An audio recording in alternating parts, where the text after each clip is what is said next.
À la fin du verset 6, il est marqué que Akadosh Baruch Hu nous fera sortir Bizroa Netuya ou Bishfatim Gedolim, avec de grands jugements. Cela se rapporte aux sévices infligés aux Égyptiens. Grâce aux 10 plaies d'Égypte, les 10 paroles par lesquelles Dieu créa le monde devinrent les 10 commandements. Ça, c'est le rabbi de Gour qui donne cet enseignement. Alors, il explique. Les 10 paroles de la création demeurèrent inconnues aux hommes aussi longtemps qu'ils ignorèrent le Créateur. Ce furent les 10 plaies d'Égypte qui leur révélèrent sa toute-puissance sur les forces de la nature. Dès lors, la voie était ouverte à la proclamation des 10 commandements qui constituent la charte morale de l'humanité. Les grands jugements rendirent la suite possible. Je vous prendrai pour peuple et vous saurez que je suis l'Éternel. Alors, en réalité, il y a donc ici quelque chose de beaucoup plus profond qui se passe, qui se déroule avec les 10 plaies qui s'abattent sur l'Égypte. Il y a quelque chose de beaucoup plus profond que simplement un moyen pour essayer de faire plier l'Égypte à genoux. Parce que Akadosh Baruch Hu n'a pas besoin de 10 plaies pour ça. Et évidemment, la puissance divine, quand elle se déclare et quand elle se manifeste, elle ne rencontre aucun obstacle. Alors pourquoi est-ce que nous devons suivre maintenant, et dans la paracha de cette semaine, et dans la paracha de la semaine prochaine, 7 dans notre paracha, 3 dans la paracha de la semaine prochaine, pourquoi est-ce qu'on a besoin de passer par l'historique de ces plaies? Alors, il y a un enseignement ici extrêmement important que nous amène le rabbi Migour, et qui dit la chose suivante. En réalité, le monde vit un grand paradoxe depuis sa création. Le paradoxe vécu par le monde depuis sa création, c'est que l'homme vit dans le cadre de la nature, il vit les lois de la nature, il se sert des lois de la nature, et les lois de la nature, ces lois de la nature-là, au lieu de rapprocher l'homme, la créature du Créateur, elle les éloigne. Elle éloigne elle éloigne la créature du Créateur. Alors là, c'est paradoxal parce que il est bien clair que quand Akadosh Baruch Hu a créé le monde et qu'il a permis à l'homme d'être dans ce monde, le but était évidemment que par l'intermédiaire de ses actes, l'homme découvre qu'il y a un Créateur. En fait, le véritable but de la création, c'est de savoir qu'il y a un Créateur. D'accord ? Et pour pouvoir accéder au Créateur, alors on rencontre les actes du Créateur. Les actes du Créateur, c'est la nature. C'est ce que le Créateur a fait. Et voilà que tout d'un coup, c'est le contraire qui se passe.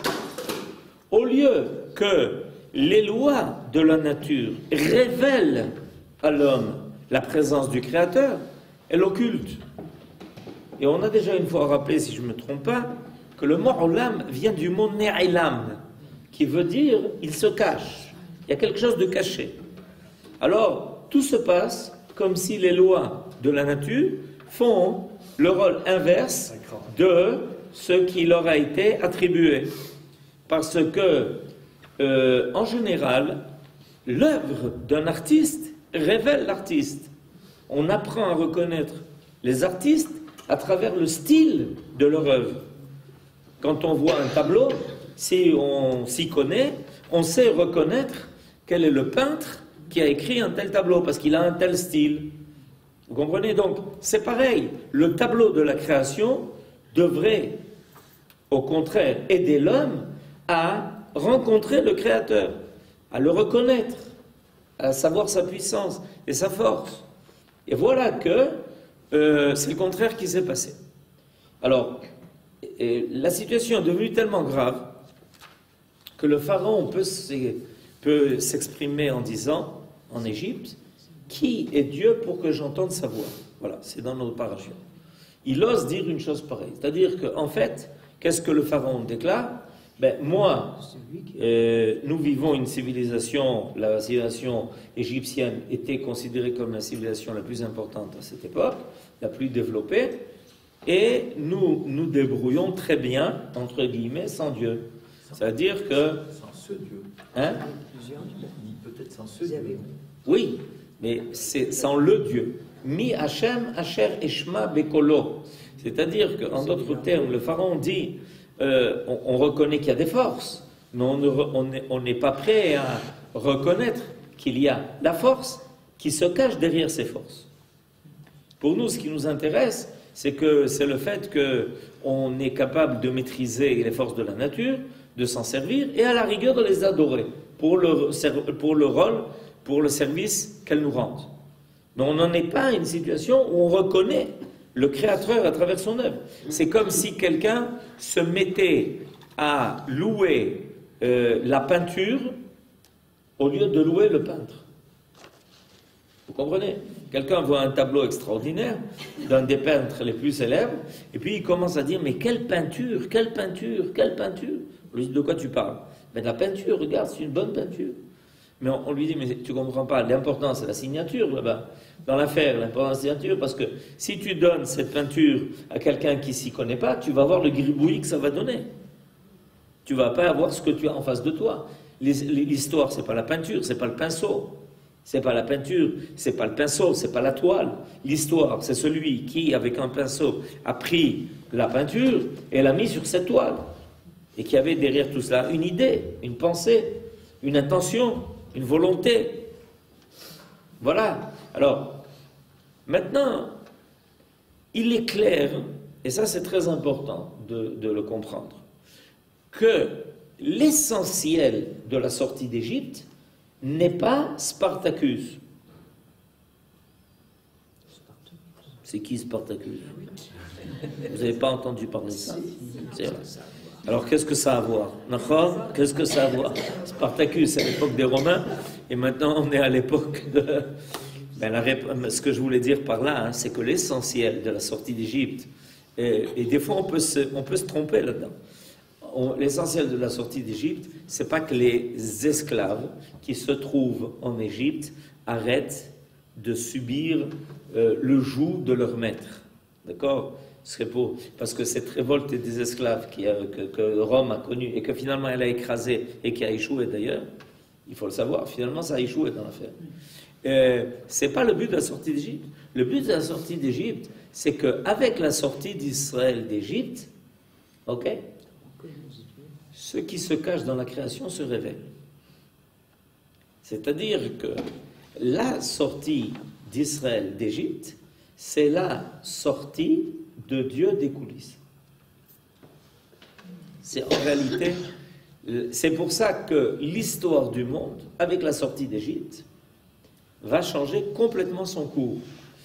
Et ce que je dis là est important parce que la sortie d'Égypte ne s'étant pas encore terminée, il est clair qu'à chaque fois que le peuple d'Israël va connaître ce principe de la Géoula, c'est-à-dire de sortir de quelque chose qui l'enserrait, qui le bloquait, qui le maintenait en exil, en même temps que la sortie d'Israël de l'exil, il y a une révélation qui se fait à un niveau mondial, cosmologique. Et c'est ça qui est important dans l'affaire. Ce qui est important dans l'affaire, c'est qu'évidemment, nous, on est contents de sortir de l'esclavage, c'est clair. Mais, en réalité, notre sortie de l'esclavage va servir l'apparition du Créateur dans sa création. C'est ça qui va être fondamental. Oui. Est-ce que au moment du Maboul, il n'y avait pas aussi la révélation Oui, mais là, au moment du Maboul, il y a une révélation à 8 personnes. À 8 personnes. Oui, parce que les autres, ils ont disparu. C'est-à-dire, ils n'ont même pas profité de cette révélation parce qu'ils ont disparu avec. Vous comprenez? Alors que, regardez, vous allez vérifier que quand les plaies d'Égypte s'abattent, les plaies qui s'abattent sur l'Égypte, les Égyptiens réagissent. Il vient, il s'adresse aux pharaons, il dit mais on va être tous perdus. Regarde, c'est la fin de l'Égypte, c'est-à-dire ils sont témoins. Ils comprennent, il y a quelque chose qui se passe. Etzba Elohim. Il dit mais tu comprends pas, c'est le doigt de Dieu. C'est-à-dire finalement, ils finissent par comprendre. Ils finissent par comprendre. Le Maboul, c'est vrai qu'il y a eu une révélation de la puissance divine, mais elle a tout écrasé, elle a tout fait disparaître, elle a tout effacé. Le but, c'est pas ça. Le but, c'est que finalement, il y ait une révélation du Créateur dans la création et que les hommes arrivent à découvrir derrière tous ces écrans, finalement, sa présence. Alors, c'est ça qui est marqué ici. Bishfatim Gedolim. Bon. Alors, ce que le Rabbi Migour amène en plus, et en réalité c'est la même chose, c'est qu'il nous dit que dans la nature en réalité parle. Elle parle. Ça s'appelle Be'asara Ma'amarot Nivra Haolam. Dieu a créé le monde par 10 paroles. Asara Ma'amarot. C'est marqué dans Pirkei Avot et au début du chapitre 5. Mais pour entendre la voix divine qui se cache dans la création, il faut avoir une ouïe spéciale. C'est pas une ouïe qui est celle des savants qui s'occupent des lois de la physique ou de la chimie. C'est une autre ouïe. C'est une ouïe qui est habituée à reconnaître le divin. Si on ne parle pas de cela, a priori, tous ceux qui étudient les lois de la nature devraient être en merveille et comprendre que derrière cela se cache un créateur avec une science qui est infinie. D'accord? Il y en a qui sont arrivés à cela. Mais pas tous. Pas tous. Pourquoi? Parce qu'ils n'ont pas été habitués à chercher cela. Il faut être éduqué à cela. Il y a une éducation de rechercher le divin dans le créé. On peut passer à côté du divin dans la création. On peut passer à côté. On peut ignorer. Parce qu'on n'a pas été habitué à cela. On n'a pas été habitué à entendre ça. Regardez, ce chapitre 4, Kouf Dalet, 104, que l'on va dire à Rosh Chodesh. Et ce que le roi David fait dans ce chapitre de Teilim, c'est précisément de nous habituer à entendre le divin dans ce qui est créé. C'est son but. La perspective que nous donne le roi David, parce que dans ce chapitre Kouf Dalet 104, il nous parle de toute la création. Toute la création. De la création des cieux, de la terre, des animaux, de l'homme, et il parle de tout. Et à chaque fois, il met en relief, il met en évidence la présence du divin. Ok? Tu vois un volcan exploser, alors qu'est-ce que tu dis? Ah, tiens, la terre n'est pas tranquille. Et la terre, c'est quoi? Ça veut dire la terre n'est pas tranquille. Qui est-ce qui l'a énervé, cette terre-là? Il y a quelque chose qui s'est passé, quoi. Pourquoi tout d'un coup le volcan se met en éruption? Mais qui est-ce qui l'a fait bouger, cette terre? D'où ça vient, ça? Alors c'est ce que le roi David fait. Le roi David, dans Teilim, nous fait remarquer la présence de Dieu dans la nature et dans l'histoire, dans 2 domaines. Dans ces 2 domaines fondamentaux qui permettent à l'homme de reconnaître finalement la présence de Dieu. C'est dans les lois de la nature, dans les phénomènes naturels et dans les phénomènes de l'histoire. Là, grâce au roi David, on sent la présence divine. Alors, ce que nous dit le Rabbi Migour, c'est précisément cela. C'est qu'au moment de la sortie d'Égypte, Akadosh Baruch Hu écarte le rideau. Et on le voit dans la façon dont les Égyptiens réagissent. Eux, qui étaient complètement enfouis enfermés dans leur monde matériel, commencent à parler de la présence de Dieu. Et regardez, même dans cette chutzpah du pharaon de dire Mi Hachem, Asher Eshma Bekolo, il parle de Hachem. Il parle de Hachem. Mi Hachem, Asher Eshma Bekolo. Il faut l'entendre dans la bouche du pharaon. Et il est chutzpan, mais sa chutzpah prouve qu'il est déjà conscient qu'il y a Hachem. Mi Hachem, Asher Eshma Bekolo. Tu viens en son nom. Et son enseignement dit que, en fait, le but des diplés était de briser cette écorce qui s'était épaissie depuis la création du monde et qui empêchait l'homme de reconnaître la présence de l'infini dans le fini, la présence du Créateur dans la création. Et chaque fois qu'une plaie s'abattait sur l'Égypte, en même temps que cette plaie s'abattait, au niveau du monde, il y a quelque chose qui se dégageait. Il y a une voix qui se faisait entendre. Maintenant, le Ham Israël, il a une capacité particulière. En d'autres termes, ce que je viens de dire, ça veut dire que l'homme a finalement compris que dans le physique, il y avait aussi une rencontre avec le métaphysique. C'est ce qui est arrivé par l'intermédiaire des diplés. Mais Israël a été beaucoup plus loin que ça. Métaphysique, c'est important, mais ce n'est pas encore le but. De découvrir que dans la physique, il y a la présence de quelque chose de métaphysique, ce n'est pas encore le but. Quel est le but ? Le but, c'est d'avoir la capacité de traduire le sentiment de la présence du Créateur dans la création par des règles de conduite d'ordre moral et spirituel au niveau de l'homme. C'est-à-dire qu'il y a quelque chose de beaucoup plus important. Se sentir obligé par cette présence. Se sentir obligé par le divin qui est présent dans la création. C'est ce que le roi David va résumer en disant Shiviti Hashem, Lenegdi Tamid. Comment Shiviti Hashem, Lenegdi Tamid? Mais où tu vois ça? Partout. C'est ce que dit le roi David. Je vois partout. Shiviti Hashem, Lenegdi Tamid. Là où je vois Hashem. Comment tu fais ça? Alors c'est ce que le roi David en réalité a voulu dire.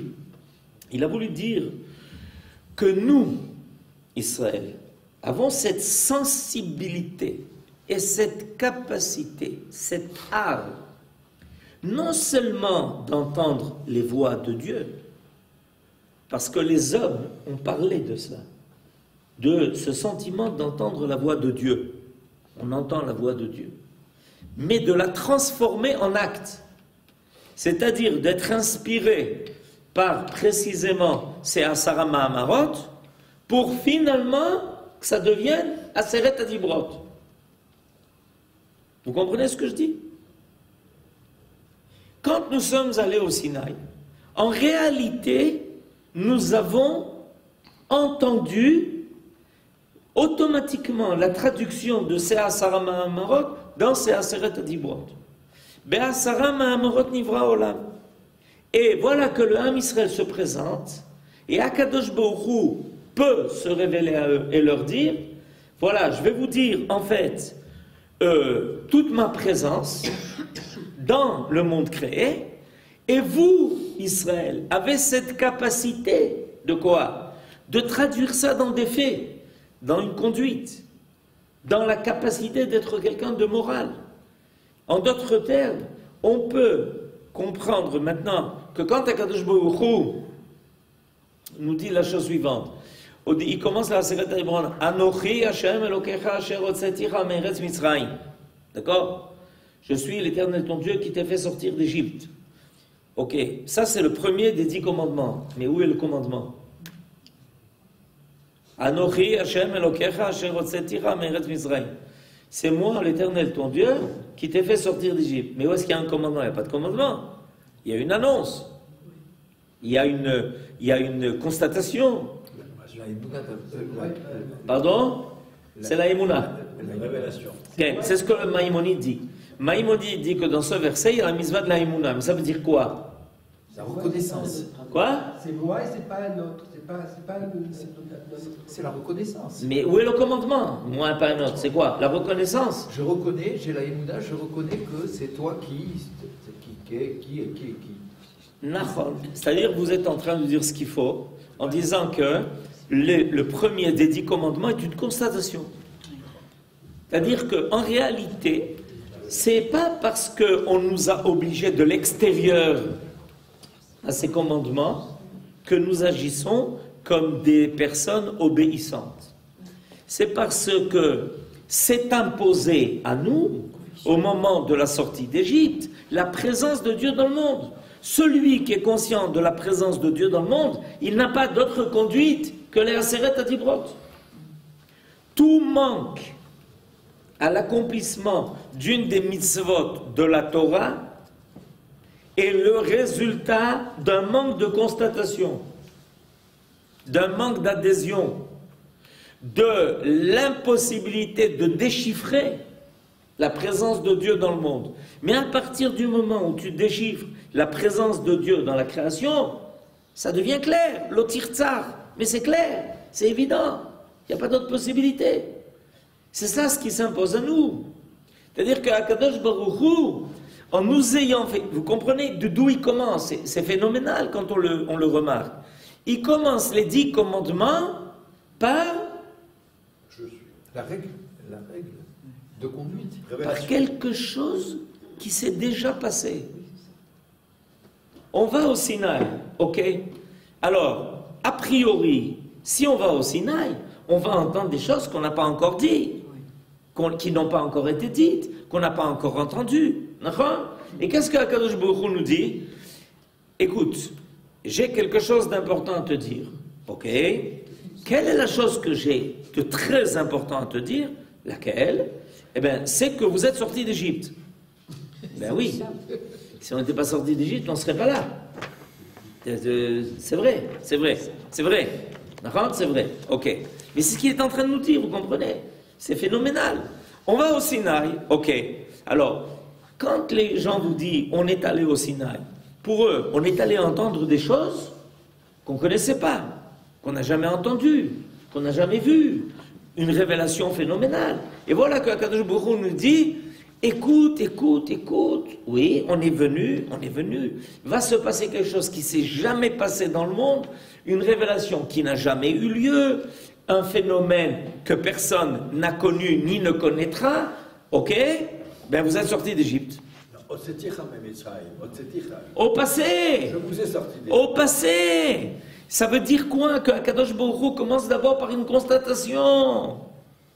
Anochi Hashem Elokecha asher hotzetira me'eretz Mitzrayim. Mais on le sait. Mais c'est ça qui est important. C'est que la révélation divine est confirmée parce que nous vivons. Il y a une révélation qui n'a rien à voir avec la vie. Parce que c'est déconnecté de la vie. Ce n'est pas une révélation. Une révélation, c'est quelque chose qui, quand elle se révèle à toi, tu dis, mais je le savais. C'est clair, c'est vrai, ça s'impose. On ne peut pas contourner, vous comprenez? Quand Akadosh Baruch Hu nous dit, je suis l'Éternel, ton Dieu, qui t'ai fait sortir d'Égypte, alors, il peut poser à ce moment la question, est-ce qu'il y a quelqu'un qui n'est pas d'accord? Et la réponse? Non, si on est là. Eh bien, c'est comme ça qu'il faut commencer.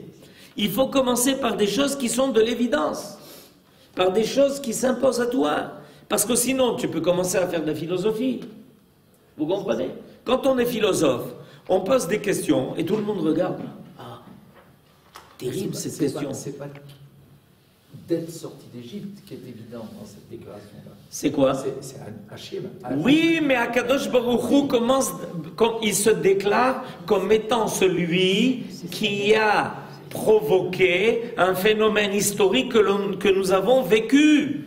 Vous avez raison, mais c'est ça ce qui est important. Akadosh Baruch Hu, si Akadosh Baruch Hu nous avait dit « Je suis l'Éternel qui ai créé les cieux et la terre »,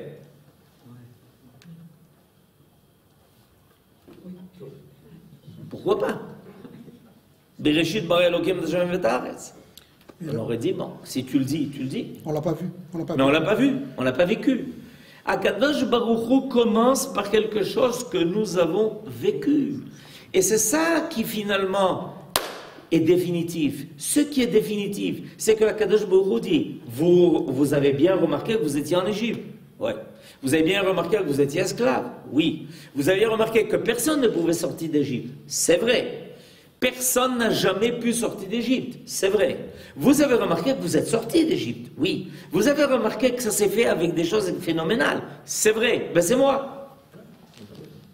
C'est moi. Ça veut dire quoi? Ça veut dire que je pars d'une constatation. Je ne parle pas de quelque chose qui est théorique, qui est métaphysique. Au contraire, Akadosh Baruch Hu parle de quelque chose que l'on a vécu, qui est présent. Et ça, c'est le début de tout Aseret HaDibrot. C'est-à-dire qu'en réalité, quand Akadosh Baruch Hu va nous donner ensuite tous les commandements, c'est la suite, le découlement, la déduction de cette constatation. Si tu n'as pas pris conscience de cela, tu n'as pris conscience de rien. Et c'est ça qui finalement va s'appeler Torah Chaim. C'est quoi? Qu'est-ce qui va s'appeler Torah Chaim? C'est que tout ce qui va nous être proposé comme règle de vie, en réalité, sont les déductions de ce que nous vivons.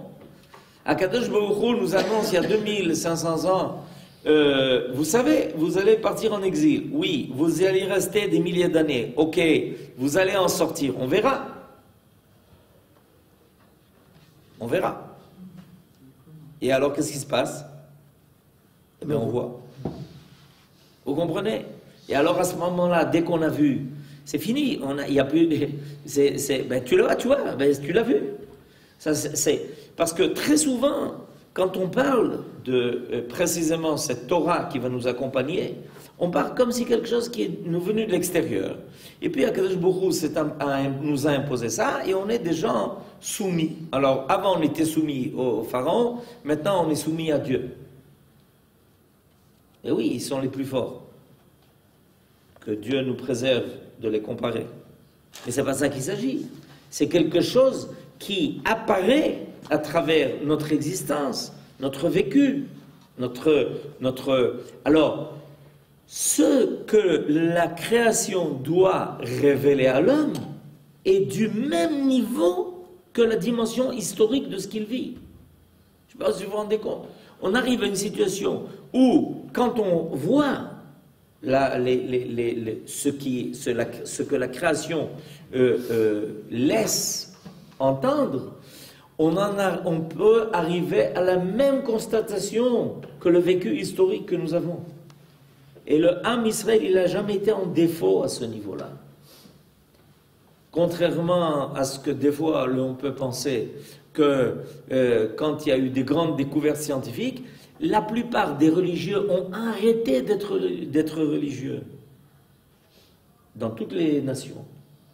Les grandes découvertes scientifiques ont provoqué l'arrêt de la religiosité. Et le Ham Israël a dit, ok, c'est d'accord. Ce que le monde a révélé jusqu'à présent, il va le révéler encore plus à travers ce que nous allons connaître. Ça ne désarçonne pas le fait de comprendre que le monde a ses lois, etc. Parce que chacune de ces lois, en réalité, va émettre ce message divin.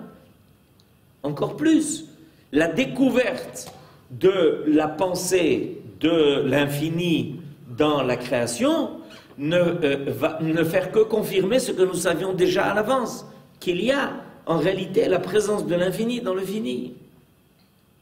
C'est toute cette sortie d'Égypte, en réalité, a été pour nous faire rencontrer cela. Et c'est pour ça que, des fois, on me pose la question en me disant, mais qu'est-ce qui prouve que la Torah a raison? Réponse, on y tient. Ça veut dire quoi, on y tient? Ça veut dire que quelque chose qui n'est pas naturel à l'homme ne peut pas tenir au bout du rouleau. Au bout du compte, ça ne peut pas tenir. Il ne peut pas y avoir quelque chose contre nature. C'est impossible. Pourquoi? Parce que celui qui a créé la nature est celui qui a donné la Torah. Si c'était contre nature, à un moment donné, la nature se serait révoltée contre ses lois. Ce qui arrive quand ce n'est pas les lois de la Torah. Quand ce n'est pas les lois de la Torah, la nature finit par se révolter contre les lois. Mais étant donné que nous avons les lois qui sont les lois de celui qui a fait la nature, il n'y a pas de contradiction. Au contraire, il y a une adhésion profonde entre ces deux mécanismes. Et c'est pour ça que le Ham Israël va arriver au Sinaï. Ok? Et qu'est-ce qu'il va dire? Naaseh v'nishma. Ah oui, pourquoi? Mais parce qu'on le sait. Parce qu'en réalité, on a déjà rencontré, on a déjà vu, on a déjà entendu cette présence divine que Dieu va révéler ensuite pendant toute une histoire, pendant des siècles et des siècles et des siècles. Ça, on l'a rencontré, on le sait. C'est de cela que Kadosh Baruch Hu est parti quand il a commencé les 10 commandements, en nous disant Anochi Hashem Elokecha, oui, quoi? Qui a créé le monde, qui a créé les cieux, qui a créé la terre, Non, non, pas du tout. Qui vous a fait sortir d'Égypte. C'est vrai ou pas? C'est vrai. Ok, alors on continue. C'est là qu'on continue. Yosef.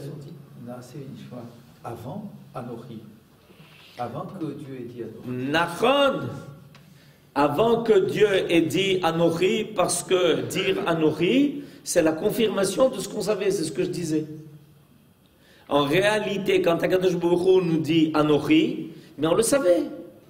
On est d'accord. On ne remet pas en cause. Akadosh Baruch Hu commence par nous affirmer quelque chose et on n'a aucune résistance à cela. C'est pour ça que dès le départ, on a dit Anochi Hashem Naaseh v'nishma. On sait. Donc, tout ce que ne fait que confirmer. Il ne fait que confirmer. La Torah ne fait que confirmer ce que nous savions déjà. Et si la Torah ne confirme pas ce que nous savions déjà, ça veut dire qu'il faut l'apprendre. Ça veut dire qu'on n'a pas encore découvert qui on était. On a un problème d'identité. Parce que si on n'a pas de problème d'identité, c'est clair que quand on étudie la Torah, ça ne fait que confirmer ce que l'on savait déjà. Quand quelqu'un étudie, il est au Beth Midrash, et il a toujours dit, mais ça va, je le savais. Ah, d'où tu le savais? C'est pas parce que tu l'as entendu maintenant que tu le savais. Tu le savais, et ça t'a rappelé. Shabbat Shalom.